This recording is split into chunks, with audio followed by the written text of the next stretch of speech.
Niels, tell me about the war years. I remember you talking one time about stealing a stick of dynamite. Oh. I guess it's far enough in the past. You're asking about dynamite.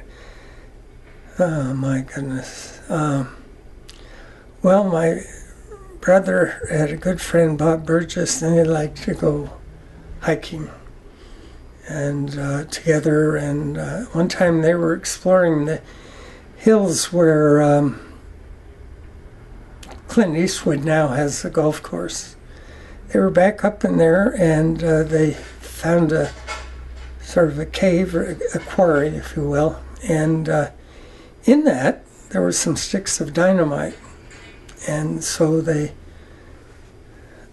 took the sticks of dynamite, and then there were these little things that would ignite the dynamite, and there was also the fuse.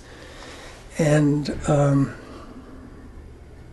at the end of the fuse was this little, like a shell, a rifle shell, into which was, I guess, would ignite the dynamite stick. So one time we walked down to Carmel Point, and we went as far out toward the river as we could on the rocks, and in between the rocks stuck a piece of stick of dynamite, and I was sort of along for the ride, I have to say that, and lit the fuse. And then we got out of there, and we were walking back on Carmelo, and then all of a sudden, boom, I heard the sound, and people came out of their houses and looked, and wow, did you hear that?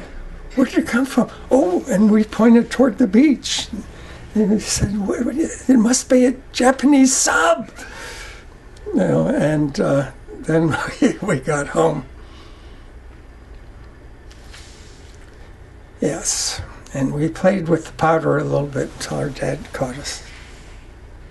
During the war, were there any concerns about Japanese submarines along the coast? Yeah, they during the war they had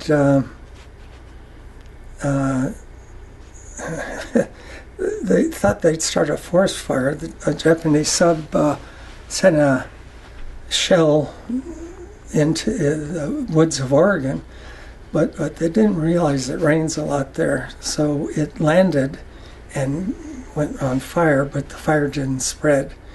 And so everybody anticipated that there might be more. And we'll come back to beachcombing later. At any rate, during the summer, though, they would practice amphibious landings on the beach. It was on the far end of the beach, and we called them foxholes. I think they were trying to keep kids and everybody else away, but they were practicing landings. But you don't keep, 9 and 10-year-old boys away from things too readily. So we would play in the foxholes pretending we had guns. And we'd all, kids had cap guns and stuff. It was part of life. I guess you don't see that anymore. And nobody got hurt. So as far as beachcombing, every now and then a float from a Japanese net would wash up in the beach and things like that. We were especially concerned in our family because Norway was taken. And so we were concerned about what was happening in Europe, and then there was that. But during the war, we had blackouts. So we were very concerned about what was happening in the war, and you had block wardens that would go around the block to be sure there was no light showing. sometimes overzealous. I mean, facing east was not a big problem, but they made sure no lights showed. And then I think I showed you once, we had war bonds. We'd save up a dime and buy a stamp.